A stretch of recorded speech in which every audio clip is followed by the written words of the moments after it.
पिण्याच्या पाण्याचा प्रश्न सुटावा व शेतकऱ्यांना सिंचनाकरिता मदत व्हावी यासाठी नागठाणा धरणातून चुडामण नदीला पाणी सोडण्यात यावे अशी मागणी शेतकऱ्यांनी केली होती। त्या मागणीचा विचार करून चुडामणीत पाणी सोडण्यात आले होते। मात्र 2 दिवस पाणी प्रवाहित करून धरणावरून पाणी पुरवठा बंद करण्यात आला होता। त्यामुळे शेवटच्या गावापर्यंत पाणी पोहोचू न शकल्याने शेतकऱ्यांची ओरड कायम होती।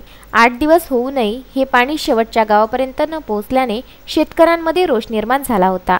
पाणी टंचाईमुळे शेतकऱ्यांचे व पिण्याच्या पाण्याअभावी ग्रामस्थांचे होणारे हाल बघून आमदार देवेंद्र भुयार यांनी चुडामणी पुन्हा प्रवाहित करण्यासाठी प्रयत्न चालविले होते। अखेर त्यांच्या भगीरथ प्रयत्नाला यश मिळाले व चुडामणीला पाणी सुटले।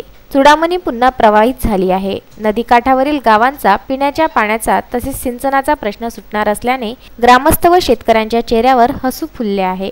आमदार देवेंद्र भुयार यांच्या प्रयत्नामुळे परिसरातील पाणी टंचाईचा प्रश्न मार्गी लागल्याचं दिसून येत आहे।